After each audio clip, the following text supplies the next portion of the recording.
ओम नमो भगवते वासुदेवाय नमः। धर्म, आस्था और मोक्ष की इस पावन मोक्षदा एकादशी की आप सभी भक्तों को अनंत शुभकामनाएं। जगत के पालनहार श्री हरि विष्णु की कृपा सदा सर्वदा आप पर बनी रहे। आज आप श्रवण करेंगे एक ऐसी पावन दुर्लभ कथा जो न केवल आत्मा को शुद्ध करती है बल्कि पितरों को मोक्ष भी प्रदान करती है।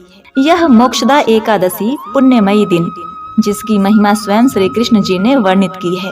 विष्णु पुराण और पद्म पुराण में इसका विशेष महत्व बताया गया है, क्योंकि कुरुक्षेत्र में भगवान श्री कृष्ण जी ने आज ही के दिन अर्जुन को गीता का उपदेश दिया था। यह दिन भगवान विष्णु की आराधना और व्रत के माध्यम से जीवन के समस्त पापों का नाश कर मोक्ष प्राप्त करने का स्वर्णमयी अवसर है। तो आइए श्री हरि विष्णु जी का स्मरण करते हुए मोक्षदा एकादशी की कथा का श्रवण करते हैं। इसलिए वीडियो को लाइक करके कमेंट में ओम नमो भगवते वासुदेवाय नमः हरे कृष्णा अवश्य लिखिए। श्री विष्णु जी के चरण कमलों का ध्यान करते हुए आइए कथा का रसपान करते हैं। श्री युधिष्ठिर बोले, भगवान आप तीनों लोकों के स्वामी, सबको सुख देने वाले और जगत के पति हैं। मैं आपको नमस्कार करता हूँ। हे देव, मेरे संशय को दूर कर मुझे बताइए कि मार्गशीर्ष शुक्ल पक्ष का क्या नाम है। उस दिन कौन से देवता की पूजा की जाती है, उसकी विधि क्या है। भगवान कृपया आप मेरे प्रश्नों का विस्तार पूर्वक उत्तर दीजिए। यह सुनकर भक्त वत्सल भगवान श्री कृष्ण कहने लगे, हे राजन, आपने बड़ा ही उत्तम प्रश्न किया है। इसके सुनने से तुम्हारा यश संसार में फैलेगा। सुनो, मार्गशीर्ष माह के कृष्ण पक्ष में उत्पन्ना नाम की एकादशी होती है, जिसका वर्णन मैंने तुम्हारे समक्ष किया है। अब शुक्ल पक्ष की एकादशी का वर्णन करूंगा, जिसके श्रवण मात्र से वाजपेय यज्ञ का फल मिलता है। उसका नाम मोक्षा एकादशी, जो सब पापों का हरण करने वाली है। राजन, उस दिन यत्न पूर्वक तुलसी की मंजरी तथा धूप दीप से भगवान दामोदर का पूजन करना चाहिए। पूर्वोक्त विधि से दशमी और एकादशी के नियम का पालन करना उचित है। मोक्षदा एकादशी बड़े बड़े पापों का नाश करने वाली है। उस दिन रात्रि में मेरी प्रसन्नता के लिए नित्य गीत और स्तुति द्वारा जागरण करना चाहिए।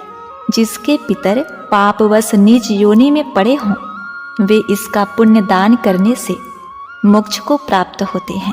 इसमें तनिक भी संदेह नहीं है। इस एकादशी व्रत के प्रभाव से नरक में गए हुए माता पिता, पुत्र आदि को स्वर्ग की प्राप्ति होती है। आप ध्यान पूर्वक सुनिए। गोकुल नगर में बैखानस नाम का एक राजा राज्य करता था। उसके राज्य में चारों वेदों के ज्ञाता ब्राह्मण रहते थे। एक समय रात्रि को राजा ने स्वप्न में अपने पिता को नरक में पड़े हुए देखा। उससे उसे बड़ा ही आश्चर्य हुआ और प्रातः होते ही ब्राह्मणों के पास अपनी स्वप्न कथा कहने गया। उसने कहा, हे ब्राह्मण देव, मैंने अपने पिता को नरक में पड़े हुए देखा और उन्होंने मुझसे कहा कि हे पुत्र, मैं नरक में पड़ा हूँ, यहाँ से तुम किसी प्रकार मेरी मुक्ति करो। जब से उनके ये वचन मैंने सुने हैं, मेरा मन बड़ा ही अशांत है। मुझे इस राज, धन, पुत्र, स्त्री, हाथी, घोड़े आदि में कुछ भी सुख प्रतीत नहीं होता। अब मैं क्या करूं, कहाँ जाऊं? इस दुख के कारण मेरा सारा शरीर जल रहा है। अब आप कृपा करके कोई तप, दान, व्रत आदि ऐसा उपाय बताइए जिससे मेरे पिता की मुक्ति हो जाए। उस पुत्र का जीवन व्यर्थ है जो अपने माता पिता का उद्धार न कर सके। राजा के ऐसे वचन सुनकर ब्राह्मण कहने लगे, हे राजन, यहाँ समीप ही भूत भविष्य वर्तमान के ज्ञाता पर्वत ऋषि का आश्रम है। आपके प्रश्नों का उत्तर वे भली भांति दे सकते हैं। ऐसा सुनकर राजा मुनि के आश्रम पर गए। उसी जगह चारों वेदों के ज्ञाता साक्षात ब्रह्मा के समान पर्वत ऋषि बैठे थे। राजा ने वहां जाकर उनको साष्टांग प्रणाम किया पर्वत मुनि ने राजा से कुशल क्षेम पूछी। तब राजा ने कहा, हे देवर्षि, आपकी कृपा से मेरे राज्य में सब कुशल है, परंतु मेरे मन में अत्यंत अशांति है, उसका कुछ उपाय बताइए। यह सुनकर पर्वत ऋषि ने एक क्षण के लिए अपने नेत्र बंद किए और भूत भविष्य को विचारने लगे। फिर बोले, राजन, मैंने योग बल से तुम्हारे पिता के सब कुकर्मों को जान लिया है। उन्होंने पूर्व जन्म में कामातुर होकर सौत के कहने पर दूसरी पत्नी को ऋतु दान मांगने पर भी नहीं दिया। उसी पाप कर्म के फल से तुम्हारे पिता को नरक में जाना पड़ा। तब राजा बोला, हे महात्मन, मेरे पिता के उद्धार के लिए कोई उपाय बताइए।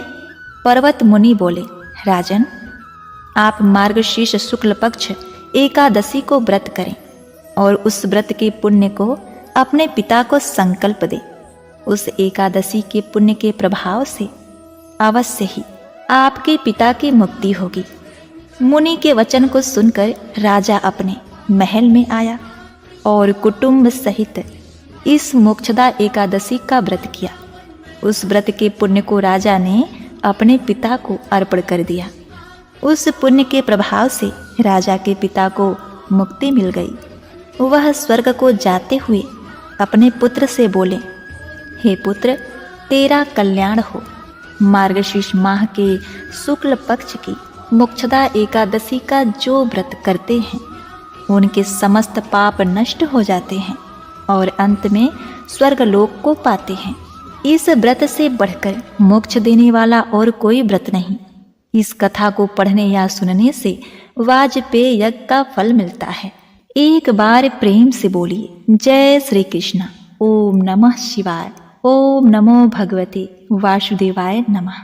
गीता जयंती के अवसर पर आज आप श्रवण करेंगे श्रीमद् भागवत गीता की कहानियां और संपूर्ण गीता सार की गाथा।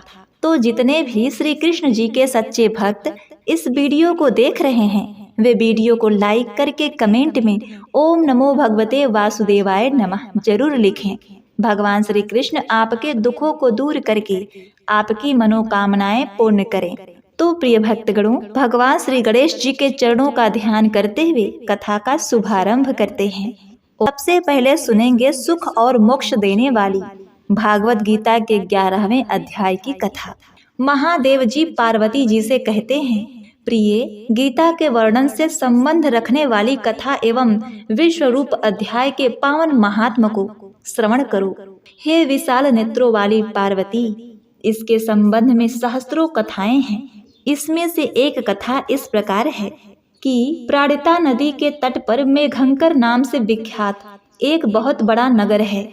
उसी मेघंकर नगर में कोई श्रेष्ठ ब्राह्मण थे जो ब्रह्मचर्य परायण, ममता और अहंकार से रहित, वेद शास्त्रों में प्रवीण, जितेंद्रिय तथा भगवान वासुदेव के शरणागत थे।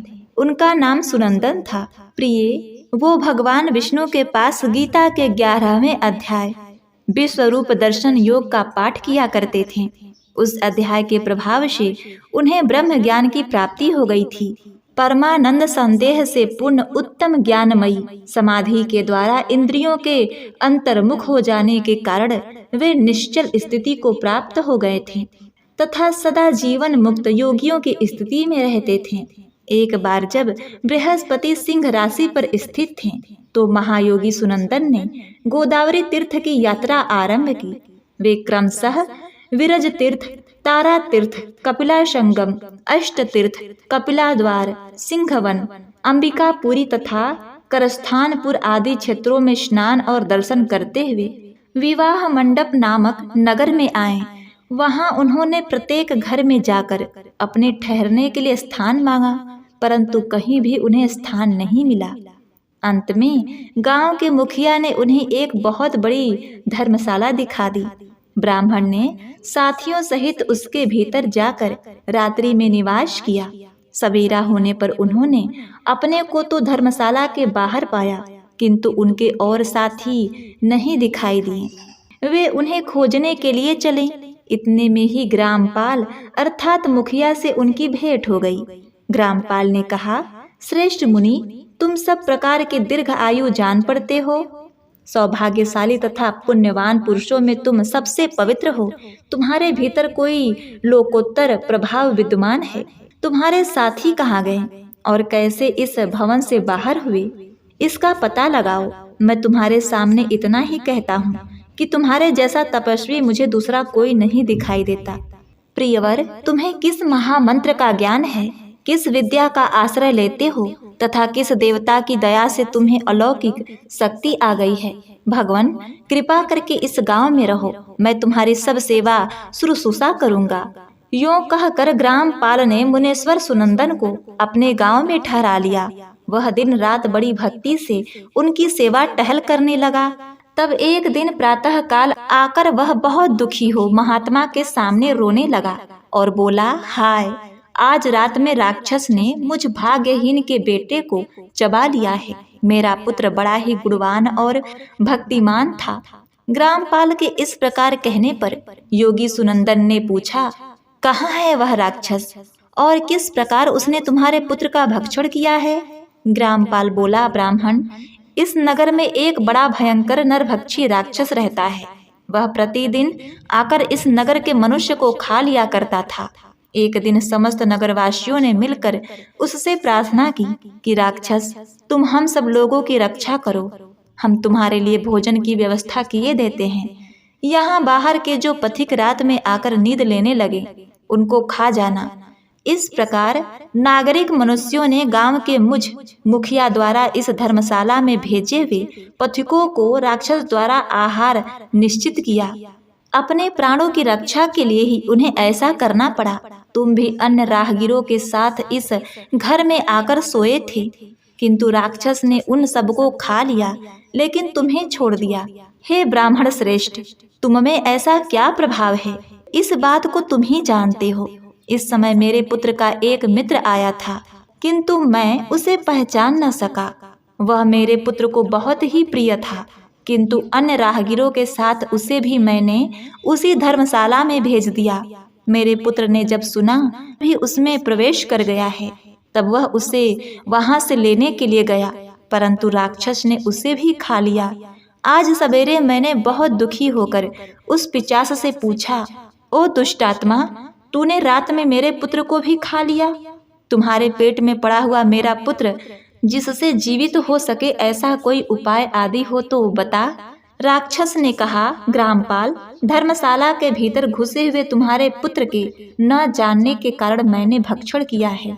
अन्य पथिकों के साथ तुम्हारा पुत्र भी अनजाने में ही मेरा ग्रास बन गया है। वह मेरे उदर में जिस प्रकार जीवित और रक्षित रह सकता है, वह उपाय स्वयं विधाता ने ही कर दिया है।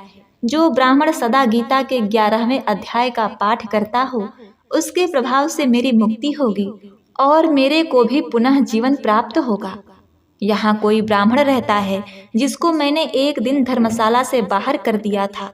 वे निरंतर गीता के 11वें अध्याय का जप किया करते थे। इस अध्याय के मंत्र से 7 बार अभिमंत्रित करके यदि मेरे ऊपर जल का छींटा दे दे तो निसंदेह मेरा श्राप से उद्धार हो जाएगा। इस प्रकार उस राक्षस का संदेश पाकर मैं तुम्हारे निकट आया हूँ। ब्राह्मण ने पूछा, ग्रामपाल, जो रात में सोए हुए मनुष्य को खाता है, वह प्राणी किस पाप से राक्षस हुआ है? ग्रामपाल बोला, ब्राह्मण, पहले इस गांव में कोई किसान ब्राह्मण रहा करता था। एक बार वह अगहनी के खेती की क्यारियों की रक्षा करने में लगा था।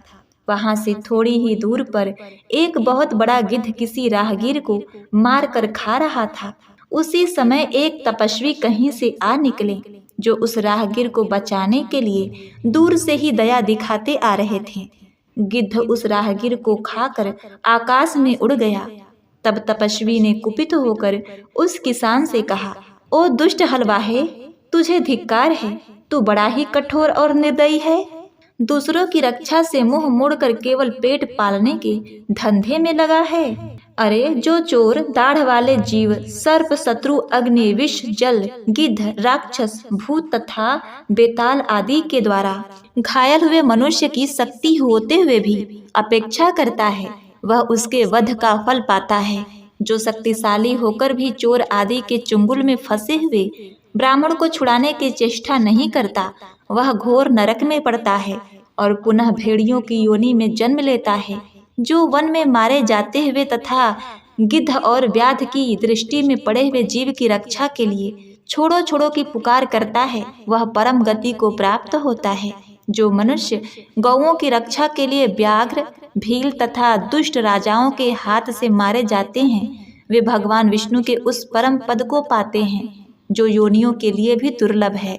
सहस्त्र अश्वमेध और 100 वाजपेय यज्ञ मिलाकर शरणागत रक्षा की 16वीं कला के बराबर भी नहीं हो सकते। दीन तथा भयभीत जीव की उपेक्षा करने से पुण्यवान पुरुष भी समय आने पर कुंभी पाक नामक नरक में पकाया जाता है। तूने दुष्ट गिद्ध द्वारा खाए जाते हुए राहगीर को देखकर उसे बचाने में समर्थ होते हुए भी जो उसकी रक्षा नहीं की, इससे तू निर्दयी जान पड़ता है, अतः तू राक्षस हो जा। हलवाहा बोला, महात्मन, मैं यहाँ उपस्थित अवश्य था, किंतु मेरे नेत्र बहुत देर से खेती की रक्षा में लगे थे, अतः पास होने पर भी गिद्ध के द्वारा मारे जाते हुए इस मनुष्य को मैं नहीं जान सका, अतः मुझ दीन पर आपको अनुग्रह करना चाहिए। तपस्वी ब्राह्मण ने कहा, जो प्रतिदिन गीता के 11वें अध्याय का जप करता है, उस मनुष्य के द्वारा अभिमंत्रित जल जब तुम्हारे मस्तक पर पड़ेगा, उस समय तुम्हें श्राप से छुटकारा मिल जाएगा। यह कहकर तपस्वी ब्राह्मण चले गए और वह हलवाहा राक्षस हो गया। अतः द्विज श्रेष्ठ, तुम चलो और 11वें अध्याय से तीर्थ के जल को अभिमंत्रित करो, फिर अपने ही हाथ से उस राक्षस के मस्तक पर उसे छिड़क दो। ग्रामपाल की यह सारी प्रार्थना सुनकर ब्राह्मण का हृदय करुणा से भर आया। वे बहुत अच्छा कहकर उसके साथ राक्षस के निकट गए। वे ब्राह्मण योगी थे। उन्होंने विश्वरूप दर्शन नामक 11वें अध्याय से जल अभिमंत्रित करके उस राक्षस के मस्तक पर डाला। गीता के 11वें अध्याय के प्रभाव से वह साप से मुक्त हो गया। उसने राक्षस देह का परित्याग करके चतुर्भुज रूप धारण कर लिया तथा उसने जिन सहस्त्रों पथिकों का भक्षण किया था, वे भी शंख चक्र एवं गदा धारण किए चतुर्भुज रूप हो गए। पश्चात वे सभी विमान पर आरूढ़ हुए। इतने में ही ग्रामपाल ने राक्षस से कहा, निशाचर, मेरा पुत्र कौन है, उसे दिखाओ।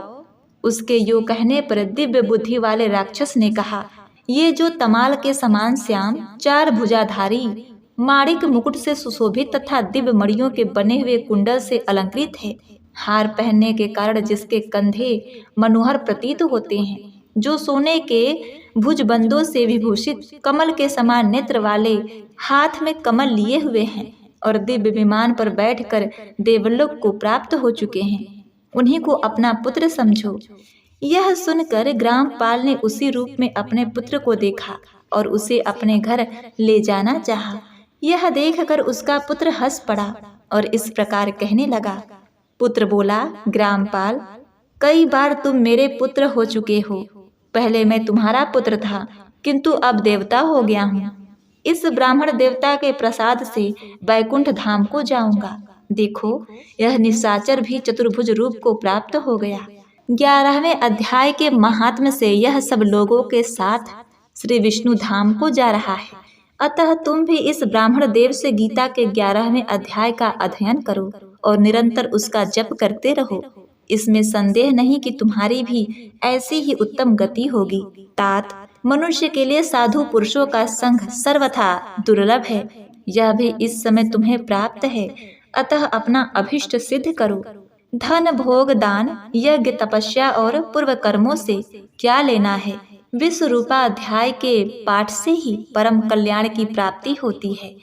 भगवान श्री कृष्ण जी ने कुरुक्षेत्र में जो अपने मुख से अर्जुन को उपदेश दिया था, वही अमृतमय उपदेश श्री विष्णु का परम तात्विक रूप है। तुम उसका चिंतन करो। वह मोक्ष के लिए प्रसिद्ध रसायन है। संसार भय के डरे हुए मनुष्य की आदि व्याधि का विनाश तथा अनेक जन्मों के दुखों का नाश करने वाला है। मैं उसके सिवाय दूसरी किसी साधना को ऐसा नहीं देखता, अतः उसी का अभ्यास करो। भगवान शंकर जी कहते हैं, यो कहकर वह सबके साथ श्री विष्णु के परम धाम को चला गया। तब ग्रामपाल ने ब्राह्मण के मुख से उस अध्याय को पढ़ा। फिर वे दोनों ही उसके महात्म से विष्णु धाम को चले गए। पार्वती, इस प्रकार तुम्हें 11वें अध्याय की महात्म कथा सुनाई है। इसके श्रवण मात्र से ही महान पातकों का नाश हो जाता है। तो प्रेम से बोलिए सच्चिदानंद स्वरूप श्री कृष्ण भगवान की जय हो। प्रिय भक्तगणों, अब आइए श्रवण करते हैं संपूर्ण गीता सार। भगवान श्री कृष्ण कहते हैं कि कोई भी इंसान जन्म से नहीं बल्कि अपने कर्मों से महान बनता है। अच्छी नियत से किया गया काम कभी व्यर्थ नहीं जाता और उसका फल आपको अवश्य मिलता है। बुराई बड़ी हो या छोटी हमेशा विनाश का कारण बनती है, क्योंकि नाव में छेद छोटा हो या बड़ा नाव को डुबा ही देती है। जो होने वाला है वह होकर ही रहता है और जो नहीं होने वाला है वह कभी नहीं होगा। ऐसा निश्चय जिनकी बुद्धि में होता है उन्हें चिंता कभी नहीं सताती है। अच्छे कर्म करने के बावजूद भी लोग केवल आपकी बुराइयां ही याद रखेंगे। इसलिए लोग क्या कहते हैं, इस पर ध्यान मत दो, तुम अपना कर्म करते रहो। बुराई बड़ी हो या छोटी हमेशा विनाश का कारण बनती है। काम, क्रोध, लोभ ये 3 प्रकार के नरक के द्वार आत्मा का नाश करने वाले अर्थात सबको अधोगति में ले जाने वाले हैं। अतएव इन तीनों को त्याग कर देना चाहिए। जिस मनुष्य ने अपने सभी भौतिक इच्छाओं का परित्याग कर दिया हो और इंद्रिय तृप्ति की लालसा, स्वामित्व के भाव और अहंकार से रहित हो गया हो, वह पूर्ण शांति प्रदान कर सकता है। ऐसे 3 मार्ग हैं जो आत्मा को पतन की ओर ले जाते हैं। ये काम, क्रोध और लोभ हैं और इसका त्याग करना ही सर्वोत्तम है। अभ्यास से हर चीज को नियंत्रित किया जा सकता है। सच्चा धर्म यह है कि जिन बातों को इंसान अपने लिए अच्छा नहीं समझता है उन्हें दूसरों के लिए भी इस्तेमाल ना करे। ज्यादा खुश होने पर और ज्यादा दुखी होने पर निर्णय नहीं लेना चाहिए, क्योंकि यह दोनों परिस्थितियां आपको सही निर्णय नहीं लेने देती हैं। कोई भी इंसान अपने विश्वास से बनता है। वह जैसा विश्वास करता है उसी के अनुसार बन जाता है। जब हमारा मन कमजोर होता है तब परिस्थितियां समस्या बन जाती हैं, और जब हमारा मन कठोर होता है तब परिस्थितियां चुनौती बन जाती हैं। जब हमारा मन मजबूत होता है तब परिस्थितियां अवसर बन जाती हैं। लगातार कोशिश करने से अशांत मन को भी वश में किया जा सकता है। जिस तरह आग सोने को परखती है, उसी तरह मुसीबत एक बहादुर इंसान को, जो मनुष्य फल की इच्छा का त्याग करके केवल धर्म पर ध्यान देता है, वह अवश्य ही जीवन में सफल होता है। परिवर्तन संसार का नियम है। समय के साथ संसार में हर चीज परिवर्तन के नियम का पालन करती है। इंसान हमेशा अपने भाग्य को कोसता है, यह जानते हुए भी कि भाग्य से भी ऊंचा उसका कर्म है जो उसके स्वयं के हाथों में है। यदा यदा हि धर्मस्य ग्लानिर्भवति भारत अभ्युत्थानं धर्मस्य तदात्मानं सृजाम्यहम्। जब जब धरती पर धर्म का पतन और अधर्म में वृद्धि होती है, तब उस समय मैं पृथ्वी पर अवतार लेता हूँ। आत्मा का न तो कभी जन्म होता है, न ही मृत्यु होती है, और न ही आत्मा किसी काल में जन्म लेती है और न ही कभी मृत्यु को प्राप्त होती है। आत्मा अजन्मा, शाश्वत, अविनाशी और चिर नूतन है।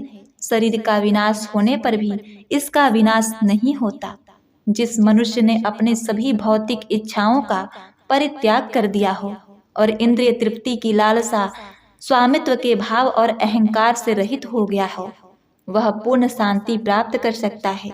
मनुष्य को अपने कर्मों के संभावित परिणामों से प्राप्त होने वाली विजय या पराजय, लाभ या हानि, प्रसन्नता या दुख इत्यादि के बारे में सोचकर चिंता से ग्रसित नहीं होना चाहिए। कर्म करो, फल की चिंता मत करो। अपने आप को भगवान के प्रति समर्पित कर दो। यही सबसे बड़ा सहारा है। जो कोई भी इस सहारे को पहचान गया, वह डर, चिंता और दुखों से आजाद रहता है।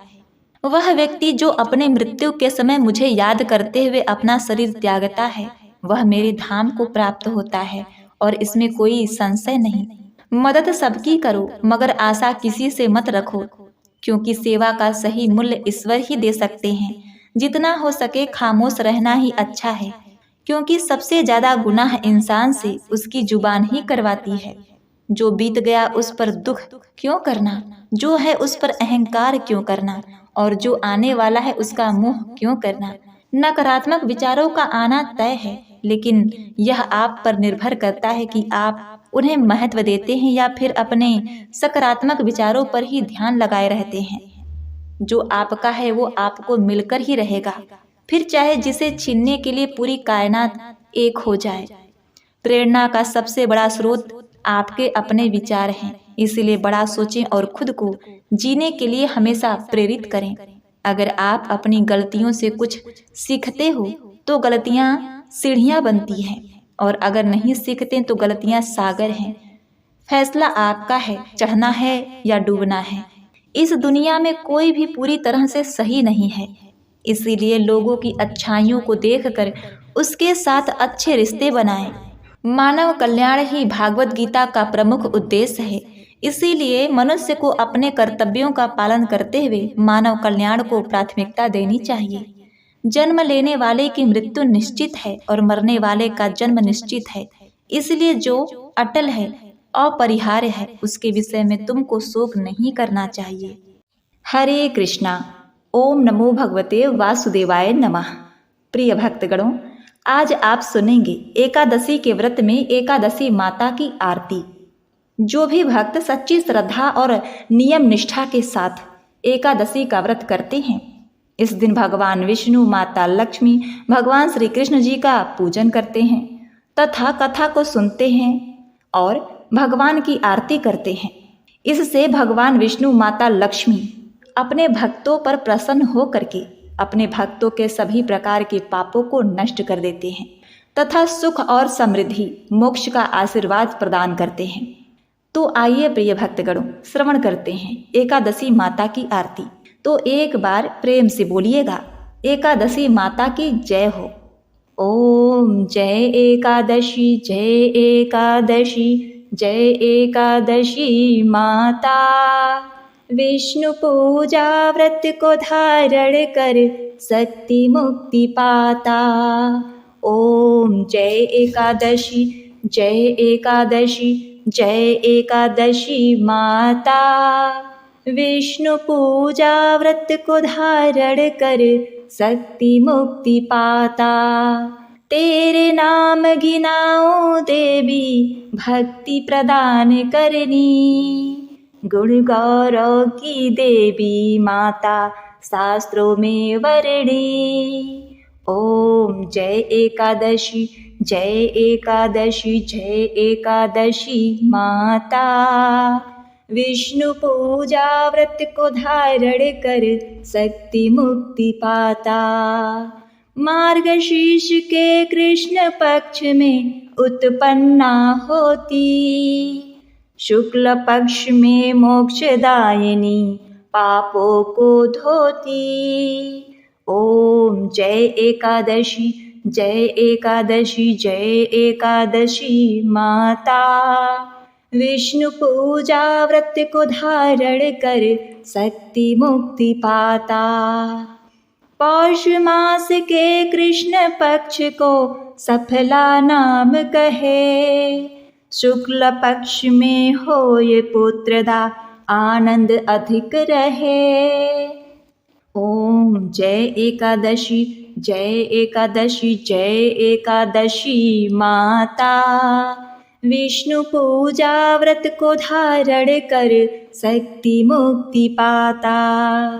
नाम सटतीला माघ मास में कृष्ण पक्ष आवे, शुक्ल पक्ष में जया कहावे, विजय सदा पावे।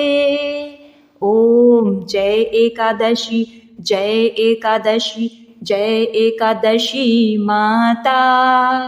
विष्णु पूजा व्रत को धारण कर शक्ति मुक्ति पाता।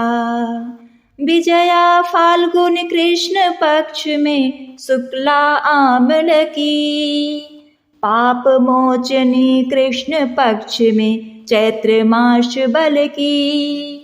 ओम जय एकादशी, जय एकादशी, जय एकादशी माता। विष्णु पूजा व्रत को धारण कर शक्ति मुक्ति पाता। चैत्र शुक्ल में नाम कामदा धन देने वाली, नाम बरुथनी कृष्ण पक्ष में वैशाख माह वाली। ओम जय एकादशी जय एकादशी जय एकादशी माता। विष्णु पूजा व्रत को धारण कर शक्ति मुक्ति पाता।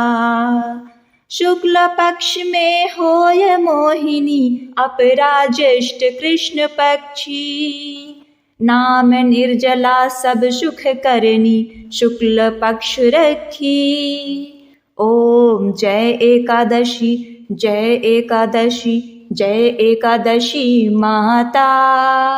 विष्णु पूजा व्रत को धारण कर शक्ति मुक्ति पाता।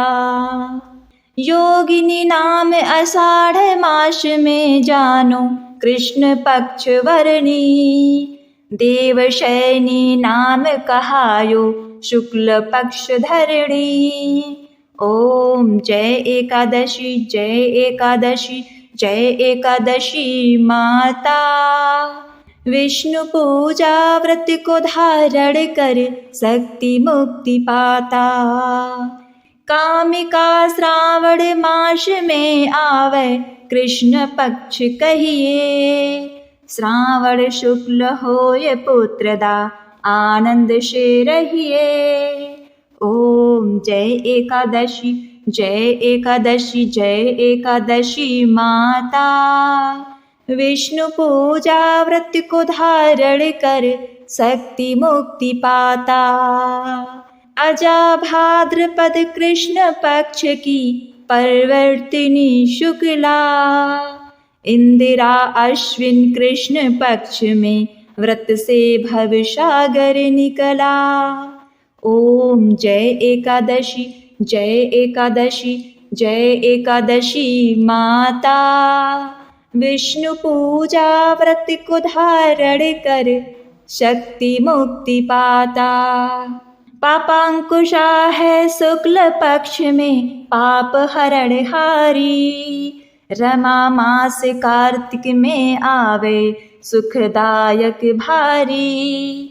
ओम जय एकादशी जय एकादशी जय एकादशी माता। विष्णु पूजा व्रत को धारण कर शक्ति मुक्ति पाता। देवोत्थायिनी शुक्ल पक्ष की दुख नाशक मैया, लौद मास की करो विनती पार करो नैया। ओम जय एकादशी जय एकादशी जय एकादशी माता। विष्णु पूजा व्रत को धारण कर शक्ति मुक्ति पाता। शुक्ल लौद में होय पद्मिनी दुख दारिद्र हरणी, परमा कृष्ण पक्ष में होती जन मंगल करणी। ओम जय एकादशी जय एकादशी जय एकादशी माता। विष्णु पूजा व्रत को धारण कर शक्ति मुक्ति पाता।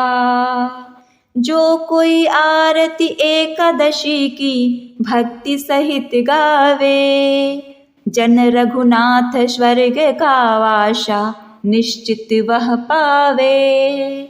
ओम जय एकादशी जय एकादशी जय एकादशी माता। विष्णु पूजा व्रत को धारण कर शक्ति मुक्ति पाता। ओम जय एकादशी जय एकादशी जय एकादशी माता। विष्णु पूजा व्रत को धारण कर शक्ति मुक्ति पाता। ओम नमो भगवते वासुदेवाय नमः। ओम नमः शिवाय।